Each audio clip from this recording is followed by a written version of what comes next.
Bismillahirrahmanirrahim. Assalamu alaikum, students. Today our topic of discussion is nuclear shell model. As we are discussing the series of nuclear model, and the second model is nuclear shell model. Before going into detail of shell model, first we know some merits and then limitations of liquid draw model, as you have discussed in the previous lecture. So merits की तरफ अगर हम आते हैं तो हम merits को liquid draw model की मेरिट्स को पहले देख लेते हैं। इसमें आपको पता है लिक्विड ड्रा मॉडल एक क्लासिकल मॉडल है, ये सिंपल है और इसको अंडरस्टैंड करना इजी है। लेकिन इसके साथ साथ अगर हम लिक्विड ड्रा मॉडल में देखें तो आपको पता है वो semi empirical binding energy formula है। उस फार्मूले पे ये पूरा मॉडल जो है वो बेस करता है। तो उस फॉर्मूले की मदद से हम बाज़ार तो बाइंडिंग एनर्जी कैलकुलेट करते हैं, लेकिन उस बाइंडिंग एनर्जी से मज़ीद पैरामीटर जो हैं वो मज़ीद कई चीज़ें भी पता चलती हैं, जो सारी की सारी लिक्विड ड्रॉ मॉडल के मेरिट्स में आएंगी। तो अगर हम देखें तो अगर किसी न्यूक्लियस की बाइंडिंग एनर्जी का आपको पता चल जाता है तो उस बाइंडिंग एनर्जी को इस्तेमाल करते हुए आप न्यूक्लियस की स्टेबिलिटी का पता चला सकते हैं। तो इसका मतलब है हम binding energy liquid drop model को इस्तेमाल करते हुए या इसको इसको सामने रखें तो हमें न्यूक्लियाई की स्टेबिलिटी का पता चल जाता है। तो ये भी एक इसकी मेरिट्स में आएगा। बाइंडिंग एनर्जी हम इससे सिर्फ कैलकुलेट नहीं कर सकते, बल्कि अगर हम कोई भी नया एलिमेंट सिंथेसाइज करते हैं तो उसके न्यूक्लियस की बाइंडिंग एनर्जी को प्रिडिक्ट भी कर सकते हैं, या फिर कोई भी जो ऑलरेडी एग्जिस्टिंग न्यूक्लियाई हैं हम उनके न्यूक्लियाई की बाइंडिंग एनर्जी को प्रिडिक्ट कर सकते हैं, क्योंकि binding semi empirical binding energy फार्मूले में हमें ए चाहिए, यानी कि एटॉमिक मास चाहिए या न्यूक्लियॉन्स की तादाद चाहिए न्यूक्लियस में। तो अगर हमें न्यूक्लियस में न्यूक्लियॉन की तादाद का पता है तो then we can easily calculate और predict the binding energy by using this model. तो ये भी इसके एक मेरिट में आएगा। और फिर इसके साथ साथ हम ये भी पता चला सकते हैं कि किसी भी न्यूक्लियस के पास कितनी एनर्जी है फॉर कंजप्शन। तो ये सारी चीज़ों का लिक्विड ड्रॉ मॉडल से पता चलता है और ये इनकी मेरिट में आता है। अब बाइंडिंग एनर्जी से ही हम और फिनोमेनॉन को हम एक्सप्लेन कर सकते हैं और अंडरस्टैंड कर सकते हैं, जैसे रेडियो एक्टिविटी, चाहे वो नेचुरल हो या आर्टिफिशियल हो, उसका पता चल सकता है, उसको अंडरस्टैंड कर सकते हैं। और फिर न्यूक्लियर फिशन और फ्यूजन प्रोसेस जो है उनको भी अंडरस्टैंड कर सकते हैं इस मॉडल की मदद से।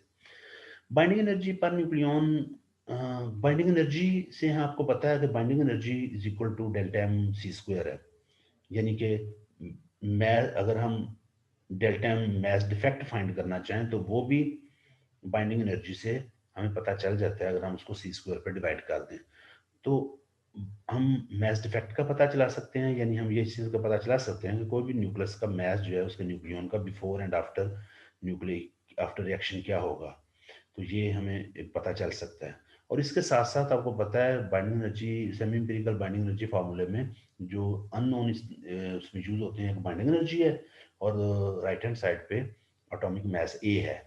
तो अगर हमें बाइंडिंग एनर्जी का पहले से पता है तो we can easily find the atomic masses of particular nucleus, या फिर अगर हमें एटॉमिक मास का पता है तो हम बाइंडिंग एनर्जी प्रेडिक्ट कर सकते हैं।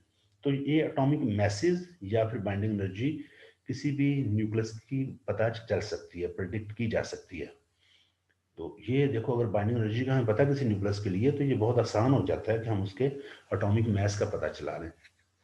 तो ये सारी की सारी मेरिट्स हैं। अगर हम इन मेरिट्स को कलेक्टिवली देखें तो ज़ाहिर तो लिक्विड ड्रॉ मॉडल जो है वो उससे बाइंडिंग एनर्जी कैलकुलेट होती है मोस्ट एक्यूरेटली, लेकिन उस बाइंडिंग एनर्जी से हम कई पैरामीटर्स, कई चीज़ों जैसे स्टेबिलिटी है, कई और चीज़ें एक्सप्लेन कर सकते हैं, उनको अंडरस्टैंड कर सकते हैं, जैसा कि स्टेबिलिटी न्यूक्लियस की है, उसकी बाइंडिंग एनर्जी प्रेडिक्ट हो सकती है, फिर रेडियो एक्टिविटी, फिशन फ्यूजन या फिर एटॉमिक मैसेज का पता चल सकता है। तो ये सारी लिक्विड ड्रॉप मॉडल के मेरिट्स में आएगा।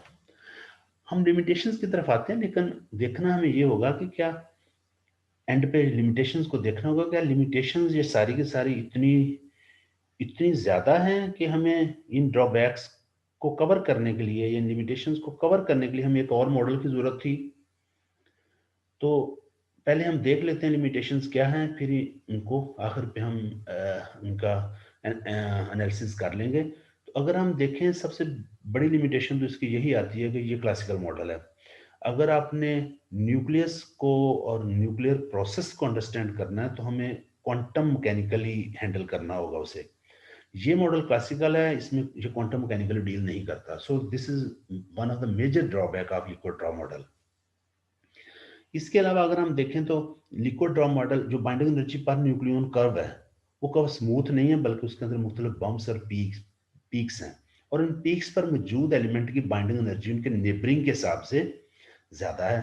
अब ज्यादा क्यों है, लिक्विड ड्रॉ मॉडल उसको एक्सप्लेन नहीं करता बिल्कुल भी, क्योंकि बाइंडिंग एनर्जी पर न्यूक्लियन अगर आप लिक्विड ड्रॉ मॉडल की मदद से कैलकुलेट करेंगे तो हमें एक स्मूथ कर्व मिलेगा, ना कि पीक्स वाला कर्व मिलेगा, जैसा कि actual binding energy per nucleon का कर्व है।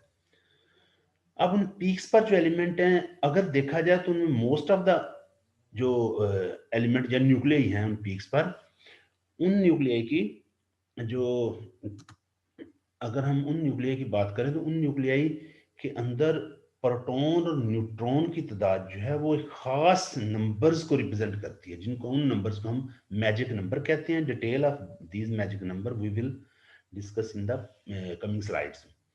तो मैजिक नंबर यानी, फिर सुने, पीक्स पर मौजूद न्यूक्लियाई में से ज्यादातर न्यूक्लियाई के अंदर प्रोटॉन्स और न्यूट्रॉन की तादाद मैजिक नंबर्स के मुताबिक है। तो मैजिक नंबर को हम पीछे आने वाली स्लाइड्स में देखेंगे, लेकिन लिक्विड ड्रॉ मॉडल इनको अच्छी तरह एक्सप्लेन नहीं करता, या फिर गलत तरीके से हमें बाइंडिंग एनर्जी या स्टेबिलिटी देता है। मसलन आप अगर टिन की बात करते हैं तो आप टिन में देखें 50 इसका एटॉमिक नंबर है और 132 एटॉमिक मास। तो अगर 50 देखें तो ये मैजिक नंबर के इक्वल है, और 132 यानी 50 मीन प्रोटॉन की तादाद मैजिक नंबर के मुताबिक है, और 132 में से 50 माइनस करें तो हमारे पास आता है आंसर 82, और 82 इज आल्सो मैजिक नंबर। तो 50 और 82 यानी इसमें टिन में प्रोटॉन्स भी मैजिक नंबर के इक्वल हैं और न्यूट्रॉन भी मैजिक नंबर के मुताबिक हैं। तो फिर क्या होगा, क्या लिक्विड ड्रॉ मॉडल इसको, इसकी बाइंडिंग एनर्जी सही कैलकुलेट कर रहा है? अगर हम binding energy liquid drop model की मदद से प्रेडिक्ट करें तो वो 1084 MeV आती है, जबकि एक्चुअल में इसकी बाइंडिंग एनर्जी 1110 MeV है। तो ये देखिए काफी ज्यादा डिफरेंस दे रहा है। सो हम कह सकते हैं कि ये वो तमाम न्यूक्लियाई जिनके अंदर प्रोटॉन न्यूट्रॉन या दोनों की तादाद मैजिक नंबर के मुताबिक हो, तो लिक्विड ड्रॉ मॉडल उनको सही तरीके से उनकी स्टेबिलिटी हमें नहीं बताता, और ना उनकी बाइंडिंग एनर्जी को एग्जैक्ट कैलकुलेट करता है। तो ये भी एक बड़ा ड्रॉबैक है, क्योंकि बहुत सारे न्यूक्लियाई मैजिक नंबर को ओबे करते हैं, तो इसका मतलब है वो सारे न्यूक्लियाई जो हैं उनकी बाइंडिंग एनर्जी और स्टेबिलिटी लिक्विड ड्रॉ मॉडल से सही तरीके से एक्सप्लेन नहीं होती। और इसी तरह अगर हम मैजिक नंबर, आपको ये भी मैंने अभी आपको बता दिया है कि मैजिक जो बाइंडिंग एनर्जी पर न्यूक्लियन के कर्व में पीक्स को ये अच्छी तरह या डिसकंटिन्यूटीज को एक्सप्लेन नहीं करता। अगर हम लाइटर न्यूक्लियाई की तरफ आए तो उनकी लाइटर न्यूक्लियाई की ब्रेकिंग कैसे होती है? लाइटर न्यूक्लियाई तो आपको पता है मोस्ट स्टेबल न्यूक्लियाई होते हैं, तो ये उनकी ब्रेकिंग जो है उनके बारे में लिक्विड ड्रॉ मॉडल जो है वो ज्यादा अच्छे तरीके से उनकी ब्रेकिंग के बारे में एक्सप्लेन नहीं कर सकता। तो ये भी इसके एक ड्रॉबैक में आएगा, क्योंकि उसकी ब्रेकिंग तो बहुत मुश्किल है। ब्रेकिंग ज़्यादा मुश्किल होने की वजह से अगर हम बाइंडिंग एनर्जी पर न्यूक्लियन उनकी कैलकुलेट करें तो बाइंडिंग एनर्जी पर न्यूक्लियन उनमें एलिमेंट की कम है। तो इसका मतलब ये हुआ कि लिक्विड ड्रॉ मॉडल के मुताबिक वो तो ज़्यादा स्टेबल ही नहीं है, हालांकि वो ज़्यादा स्टेबल हैं। तो फिर ये भी एक मसला आ जाता है, यानी लाइटर न्यूक्लियाई के की स्टेबिलिटी को की इंटरप्रिटेशन जो है वो लिक्विड ड्रॉ मॉडल से अच्छी तरह नहीं हो सकती। और लिक्विड ड्रॉ मॉडल क्लासिकल होने की वजह से जो न्यूक्लियर पैरामीटर्स हैं, यानी न्यूक्लियॉन्स की जो मैग्नेटिक मूवमेंट है या उनकी न्यूक्लियर स्पिन है, या फिर न्यूक्लियस की इलेक्ट्रिक कॉर्डोपोल मूवमेंट है, या न्यूक्लियर के अंदर जो स्टेट्स हैं न्यूक्लियर स्टेट्स, और उन स्टेट्स में जब न्यूक्लियस एक्साइटेड स्टेट में जाता है तो ये सारे पैरामीटर और ये इन सारे फिनोमेना को लिक्विड ड्रॉ मॉडल जो अच्छी तरह एक्सप्लेन नहीं करता। तो अगर हम इनको कलेक्टिवली लिमिटेशंस को देखें, इसको एनालाइज करें, तो हमें पता चलता है कि बहुत सारी मेजर ड्रॉबैक्स हैं लिक्विड ड्रॉ मॉडल में, और उनको ओवरकम करने के लिए या फिर उनको कवर करने के लिए, उनको रिमूव करने के लिए हमें एक और मॉडल की जरूरत थी। तो शेल मॉडल जो है वो कंपैरेटिवली बेहतर तरीके से, इससे बहुत बेहतर तरीके से इन तमाम चीज़ों को डील करता है। तो हम शेल मॉडल की तरफ जाएंगे, लेकिन उससे पहले हम मैजिक नंबर्स को देखते हैं कि मैजिक नंबर्स हैं क्या। मैजिक नंबर असल में ये खास तादाद के नंबर्स हैं, ये खास नंबर्स हैं, और ये नंबर किसी भी न्यूक्लियस में प्रोटॉन्स की तादाद या न्यूट्रॉन की तादाद या फिर प्रोटॉन और न्यूट्रॉन दोनों की तादाद को ज़ाहिर करते हैं। यानी एक खास तादाद में अगर प्रोटॉन किसी न्यूक्लियस के अंदर मौजूद हैं, या फिर खास तादाद में न्यूट्रॉन मौजूद हैं, या फिर प्रोटॉन और न्यूट्रॉन दोनों उस खास तादाद में मौजूद हैं, तो वो न्यूक्लियस ज़्यादा स्टेबल होंगे। अगर प्रोटॉन अकेले इस मैजिक नंबर के मुताबिक हैं या फिर न्यूट्रॉन अकेले, तो वो तो हम कहेंगे ये मैजिक नंबर्स वाले न्यूक्लियाई हैं। लेकिन अगर दोनों ही मैजिक नंबर को फॉलो कर रहे हैं, प्रोटॉन और न्यूट्रॉन दोनों ही, तो हम कहेंगे ये डबली मैजिक नंबर वाले आइसोटोप्स हैं। तो ये इन मैजिक नंबर वाले न्यूक्लिया की ये खूबी है कि इनकी स्टेबिलिटी कंपैरेटिवली ज़्यादा होती है, और भी इसकी प्रॉपर्टीज़ हैं जिनको हम एविडेंस की बेस पर, जिनको हम एक्सपेरिमेंटल एविडेंस की बेस पर एक्सप्लेन करेंगे। लेकिन आप याद रखें वो नंबर 2, 8, 20, 50, 82 और 126 हैं। तो वो तमाम न्यूक्लियाई जिनके अंदर प्रोटॉन्स 2, 8, 20, 50, 82 या 126 हों, या न्यूट्रॉन इसके में से किसी एक नंबर के बराबर हों, या फिर दोनों अलग-अलग इस किसी नंबर के बराबर हों, तो फिर वो नंबर, वो न्यूक्लियाई स्पेशल प्रॉपर्टीज रखते हैं, और ख़ास तौर पर स्टेबिलिटी इनकी स्पेशल होती है, बाइंडिंग एनर्जी स्पेशल होती है, ज़्यादा होती है। तो हम इनको मैजिक नंबर्स, इन नंबर्स को मैजिक नंबर कहते हैं। और ये मैजिक नंबर वाले एलिमेंट जो न्यूक्लियाई हैं, ये ज़्यादा स्टेबल क्यों होते हैं, इसको डिटेल में भी अभी हम देखेंगे आगे। लेकिन इतना सा आप लोग समझ लें कि बिल्कुल ऐसे जैसे कुछ एटम जो हैं वो ज़्यादा स्टेबल होते हैं, जैसे नोबल गैसेस के एटम्स, नोबल गैसेस ज़्यादा स्टेबल हैं, उसकी रीज़न ये है कि उनमें इलेक्ट्रॉन की तादाद एक ख़ास होती है। तो बिल्कुल इसी तरह कुछ न्यूक्लिया भी ज़्यादा स्टेबल होते हैं क्योंकि उनमें प्रोटॉन और न्यूट्रॉन की तादाद एक ख़ास होती है। और ख़ास होने की वजह यह है कि एटम्स में इलेक्ट्रॉन जो है वो आउटर मोस्ट शेल को कंप्लीट कर लेते हैं, जिसकी वजह से एटम स्टेबल हो जाता है। तो शायद न्यूक्लियस के अंदर भी न्यूक्लियन जो है वो अपने आउटर मोस्ट जो शेल्स हैं उनको मुकम्मल फिल कर लेते हैं इन मैजिक नंबर्स पर जाकर, इसलिए ये न्यूक्लियस भी ज़्यादा स्टेबल हो जाते हैं। तो ये नंबर जो है ये 1948 में मारिया मायर ने आइडेंटिफाई किए थे। अगर हम देखें अब मैजिक नंबर वाले एलिमेंट्स न्यूक्लियाई जो हैं वो ज़्यादा स्टेबल हैं, और अगर ज़्यादा स्टेबल हैं तो फिर उनकी यूनिवर्स में या फिर अर्थ क्रस्ट में या फिर नेचर में उनकी अबंडेंस भी ज़्यादा होनी चाहिए। देखो ना, अगर एक न्यूक्लियस ज़्यादा स्टेबल है तो वो बाकी न्यूक्लियस जो अनस्टेबल हैं वो तो जल्दी डिसइंटीग्रेट हो जाएंगे और उनकी ट्रांसम्यूटेशन किसी और एलिमेंट और न्यूक्लियस में हो जाएगी। लेकिन जो स्टेबल है उनकी ट्रांसम्यूटेशन पे टाइम लगेगा। तो फिर ओवरऑल नेचर में मैजिक नंबर रखने वाले न्यूक्लियाई की तादाद या अबंडेंस ज़्यादा होनी चाहिए, ऐसे ही ना। तो हम इसको देखते हैं, हम ये मेरे पास कुछ डाटा है उसकी बेस पर हम बात करते हैं। अगर आप लोग देखें, सबसे पहले तो हम बात करते हैं ये दो एलिमेंट्स की, एक ऑक्सीजन, तीन ऑक्सीजन, कैल्शियम और लेड। ऑक्सीजन को अगर हम देखें तो ऑक्सीजन में 8 प्रोटॉन है और 8 ही न्यूट्रॉन है, सो ये डबली मैजिक नंबर रखता है। कैल्शियम में 20 प्रोटॉन और 20 ही न्यूट्रॉन है, तो ये भी डबली मैजिक नंबर रखता है। लेड में 82 प्रोटॉन है और 126 न्यूट्रॉन है, तो ये भी डबली मैजिक नंबर रखता है। तो ये सारे तीनों एलिमेंट्स डबली मैजिक नंबर रखते हैं, लिहाजा इनकी अबंडेंस भी कंपैरेटिवली ज़्यादा है। अभी देखें आप लोग, जैसे ये मैंने यहाँ टेबल में ये दिखाया हुआ है कि ये एलिमेंट्स, ये अबंडेंस है एलिमेंट की यूनिवर्स में, और ये वाली है अर्थ क्रस्ट में। तो अगर हम यूनिवर्स में अबंडेंस देखें तो सबसे ज़्यादा हाइड्रोजन जो है इसकी अबंडेंस है। तो हाइड्रोजन मोस्ट अबंडेंट एलिमेंट है इन द यूनिवर्स। लेकिन हाइड्रोजन के अंदर प्रोटीन की अगर हम बात करें तो उसमें एक प्रोटॉन है। तो एक प्रोटॉन ने जो है उसने क्या स्टेबल होना है और क्या अनस्टेबल होना है, इसको हम मैजिक नंबर के हवाले से एक्सप्लेन नहीं कर सकते, क्योंकि एक प्रोटॉन जो है उसने डिसइंटीग्रेट क्या होना है। तो अगर हम बात करते हैं हाइड्रोजन, इसको हम ओवरलुक करेंगे, हम आएंगे नेक्स्ट एलिमेंट्स की तरफ। दूसरा हीलियम है। अगर आप देखें तो यूनिवर्स में हाइड्रोजन के अलावा मोस्ट अबंडेंट एलिमेंट हीलियम है। तो हीलियम को अगर देखें तो उसमें 2 प्रोटॉन 2 न्यूट्रॉन, तो डबल मैजिक नंबर रखता है। और इसके बाद है ऑक्सीजन तीसरे नंबर पे। तो ऑक्सीजन जो है इसमें भी 8, ये भी डबल मैजिक नंबर रखता है। तो अगर हम देखें तो ये हीलियम और ऑक्सीजन दो मोस्ट अबंडेंट एलिमेंट यूनिवर्स में, और दोनों डबली मैजिक नंबर रखते हैं। तो हम फिर कह सकते हैं ना कि मैजिक नंबर रखने वाले न्यूक्लियाई ज्यादा एग्जिस्ट करते हैं। और इसी तरह अगर हम बात करते हैं अर्थ क्रस्ट की, जमीन के अंदर, तो जमीन के अंदर आप देखें तो जमीन में सबसे ज्यादा,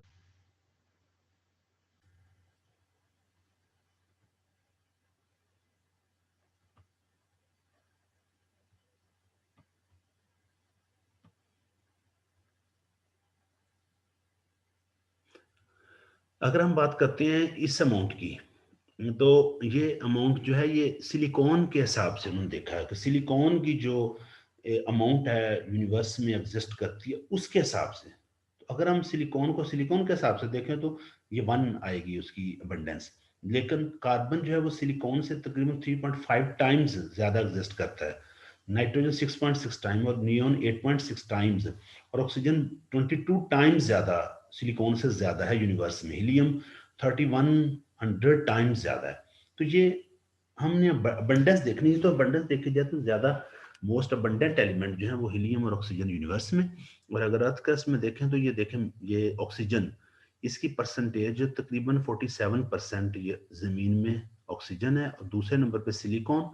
फिर इसके बाद अगर कैल्शियम देखें तो ये भी तकरीबन 2-3% है। तो अगर हम ऑक्सीजन और कैल्शियम दोनों को देखें, दोनों को मिला के अर्थ क्रस्ट का 50% बन रहा है।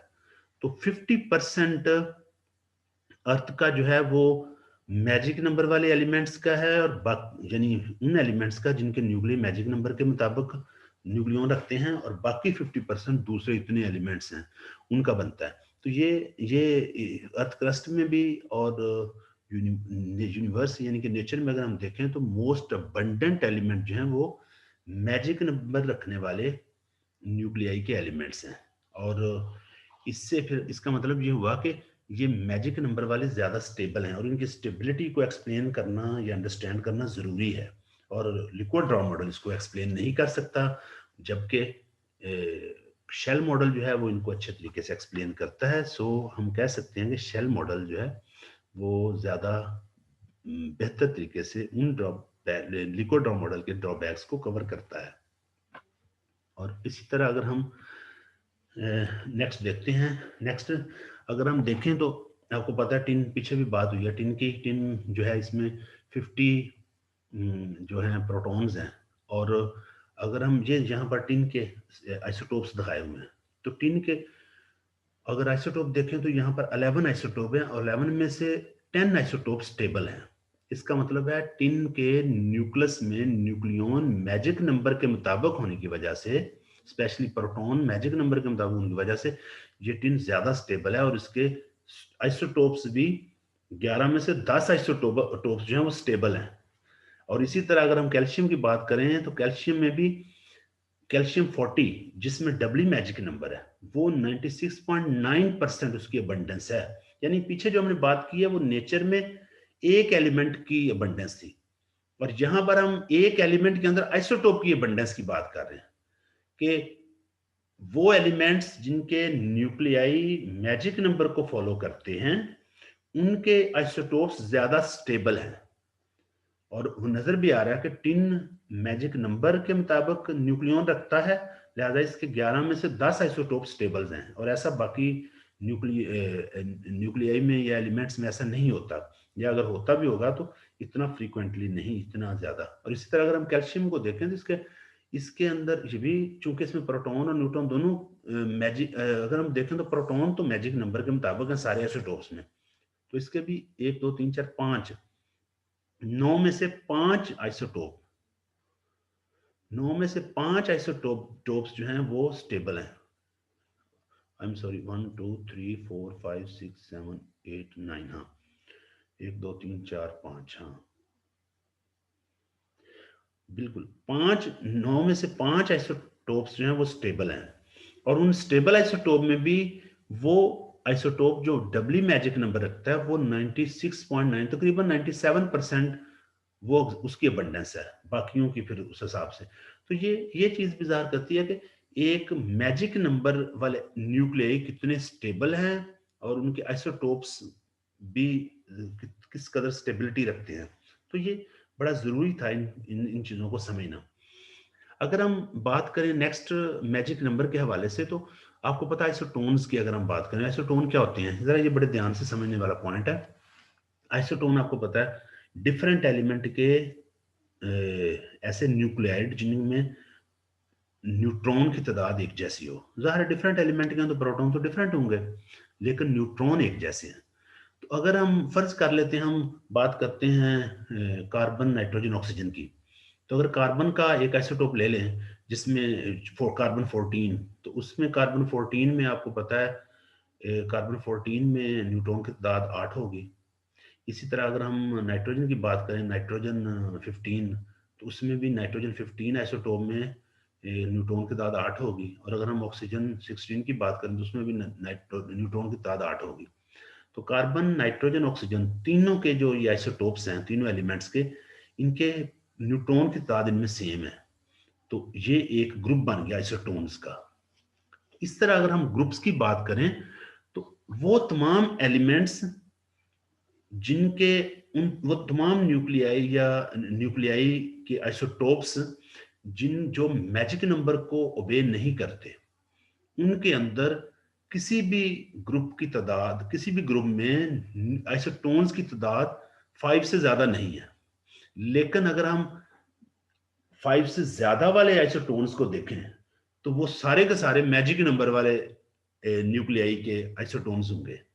आप बात को समझ गए हैं शायद, फिर सुने कि अगर हम आइसोटोन्स की बात करें तो आइसोटोन्स असल में वो न्यूक्लियाइड हैं जो डिफरेंट न्यूक्लियाई के होते हैं, डिफरेंट एलिमेंट के होते हैं, लेकिन उनमें न्यूट्रॉन की तादाद एक जैसी होती है। तो अगर न्यूट्रॉन की तादाद एक जैसी है तो फिर ये जितने न्यूक्लियाइड की तादाद एक जितने भी न्यूक्लियाइड एक जैसे न्यूट्रॉन रखते होंगे, उन तमाम के अंदर, उन तमाम में क्या होगा कि उन तमाम न्यूट्रॉन एक जैसे होने की वजह से वो ग्रुप बनाएंगे। तो इस तरह आइसोटोन्स के जो लार्जेस्ट ग्रुप्स हैं, लार्ज ग्रुप हैं, उन तमाम में न्यूक्लियन की तादाद, उन तमाम न्यूक्लियाइड के जो न्यूक्लियंस हैं वो मैजिक नंबर को ओबे करते हैं। मतलब ये है कि मैजिक नंबर वाले आइसोटोन्स के ग्रुप बड़े हैं।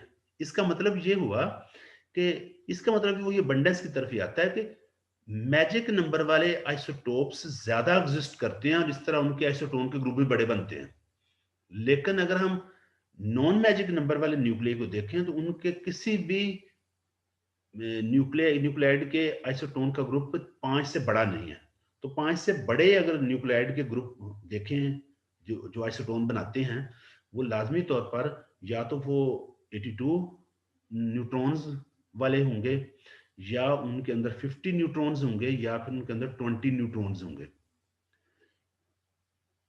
अगर और ये सारे के सारे मैजिक नंबर को न्यूट्रॉन ओबे कर रहे हैं, तो बाकी जो ग्रुप्स हैं वो छोटे हैं जो नॉन मैजिक नंबर वाले न्यूक्लियाई हैं। तो आप इस बात को समझ गए होंगे। तो इस हवाले से भी हम कह सकते हैं कि मैजिक नंबर वाले न्यूक्लियाई ज्यादा स्टेबल होते हैं, ज्यादा अबंडेंट होते हैं।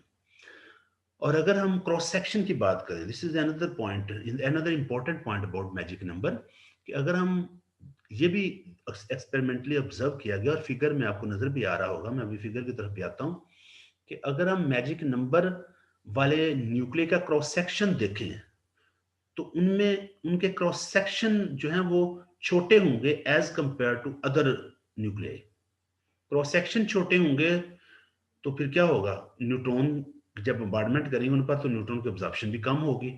तो फिर हम कह सकते हैं कि मैजिक नंबर वाले न्यूक्लियाई का के लिए न्यूट्रॉन की ऑब्जॉर्प्शन बहुत कम है as compared to other nuclides. और कम ऑब्जॉर्प्शन क्यों है? क्योंकि उनका क्रॉस सेक्शन कम है। और क्रॉस सेक्शन कम होने की तरफ आते हैं, लेकिन पहले आप फिगर को देखें। अगर आप फिगर देखें तो यहाँ पर ये वर्टिकल डायरेक्शन में न्यूट्रॉन कैप्चर क्रॉस सेक्शन है, कि जितना क्रॉस सेक्शन आपको पता है ना, वो एक्टिव एरिया होता है अ, अ, जो फेस करता है बम्बार्डिंग न्यूट्रॉन को। यानी अगर न्यूट्रॉन कहीं से आ रहे हैं तो न्यूट्रॉन के सामने आपने कोई भी न्यूक्लियस रखा हुआ है, तो जितना एक्टिव एरिया उसके सामने होगा उस एक्टिव एरिया को हम क्रॉस सेक्शन कहते हैं। अगर एक्टिव एरिया को देखें तो ये अगर आप लोग देखें तो ये हीलियम का एक्टिव एरिया बहुत कम, यानी हीलियम को इग्नोर करते हैं हम, पहले 20 मैजिक नंबर है, और 20 मैजिक नंबर वाला जो न्यूक्लियस है उसका एक्टिव एरिया देखें, क्रॉस सेक्शन कितना कम है, फिर बढ़ना शुरू हो जाता है, बढ़ते बढ़ते फिर एकदम कम होता है 50 वाले के लिए, फिर कम होता है 80 वाला, फिर कम होता है। तो देखें ये नीचे की तरफ जो ये हमें नजर आ रहे हैं पॉइंट्स, ये सारे के सारे मैजिक नंबर को शो करते हैं। इसका मतलब इस ग्राफ से भी, इस कर्व से हमें पता चल रहा है, जो क्रॉस सेक्शन एरिया ये एमबीज में दिया हुआ है, एमबीज आपको पता है बैरन है ना इसका, यूनिट्स क्रॉस सेक्शन के, और मिली बैरन ये दिया हुआ, और बैरन का आपको पता है ये 10⁻28 मीटर स्क्वायर होता है, इस तरह आपने पढ़ा हुआ है पहले। तो ये बताने का मकसद ये है कि ये क्रॉस सेक्शन एरिया बहुत कम है उन न्यूक्लियई के लिए जिनका जो मैजिक नंबर के मुताबिक न्यूट्रॉन्स रखते हैं। और ये न्यूट्रॉन्स के हवाले से दिखाया हुआ कि न्यूट्रॉन की तादाद जिनके अंदर 20, 50, 82, 80 नहीं है, ये 82 है, या फिर 126 है, ये नेक्स्ट जो है लास्ट वाला। तो जिनके अंदर मैजिक नंबर के मुताबिक न्यूट्रॉन्स की तादाद है, उनके लिए न्यूट्रॉन कैप्चर का जो क्रॉस सेक्शन है वो भी बहुत कम है as compared to other nuclei. तो ये क्या जाहिर करता है? ये भी जाहिर करता है कि न्यूक्लियाई उनका क्रॉस सेक्शन कम हो जाता है। कम क्रॉस सेक्शन का मतलब है वो टाइटली बाउंड हो जाते हैं nucleons with in the nucleus, जिसकी वजह से वो ज्यादा स्टेबल होते हैं। तो मैजिक नंबर वाले न्यूक्लियाई जो हैं उनका क्रॉस सेक्शन कम है, और एक क्रॉस सेक्शन कम होने की वजह और ये भी है कि क्रॉस सेक्शन ये स्फेरिकल होते हैं। मैजिक नंबर वाले न्यूक्लियॉन स्फेरिकल होते हैं, जबकि जो नॉन मैजिक नंबर वाले न्यूक्लियन हैं वो एग्जैक्टली स्फेरिकल नहीं होते, वो प्रोलेट या ओबलेट के मुताबिक होते हैं।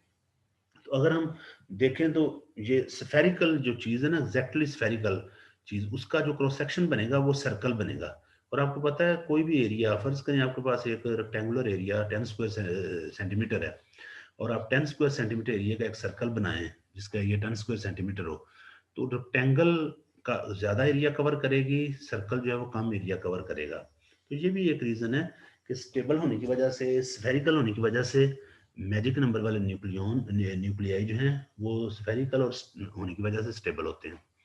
तो इससे भी मैजिक नंबर की इंपॉर्टेंस जो है हमें पता चल रही है। इसके अलावा अगर हम देखें तो एनर्जी, एक्साइटेड स्टेट की एनर्जी जो होती है वो मैजिक नंबर वाले, यानी वो न्यूक्लियस जिनके अंदर प्रोटॉन न्यूट्रॉन दोनों, या कोई प्रोटॉन न्यूट्रॉन या दोनों मैजिक नंबर्स के मुताबिक, उनकी एक्साइटेड स्टेट की एनर्जी भी बहुत ज्यादा होती है। मतलब उनके जो न्यूक्लियन है वो ग्राउंड स्टेट में होते हैं, स्टेबल स्टेट में होते हैं। अगर उन्हें हमें एक्साइटेड स्टेट में ले जाना चाहें तो हमें ज्यादा एनर्जी रिक्वायर्ड होगी, मीन के वो ज्यादा स्टेबल होते हैं। तो ये भी स्टेबिलिटी की तरफ ही आता है।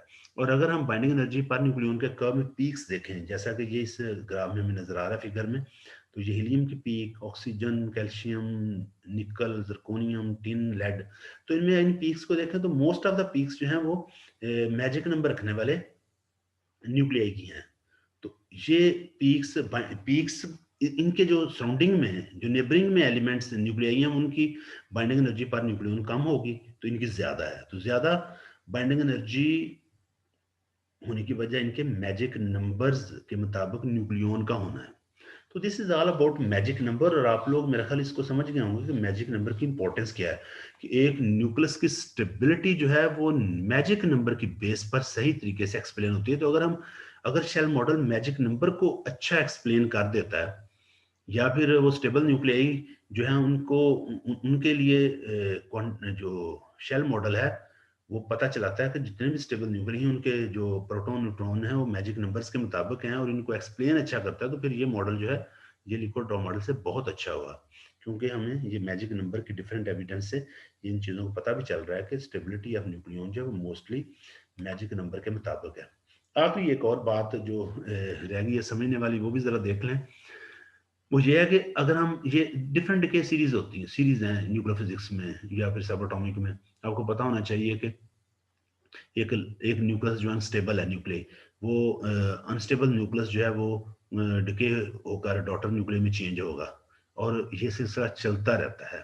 यानी अगर अल्फा और बीटा डिके से कोई भी पेरेंट न्यूक्लियस मुसलसल डिके होकर डॉटर में चेंज होता होता जाता है, तो इस तरह एक सीरीज बनती है उसकी डॉटर न्यूक्लिया की, और उसको हम कहते हैं डिके सीरीज। तो ये डिफरेंट डिके सीरीज एग्जिस्ट करती हैं।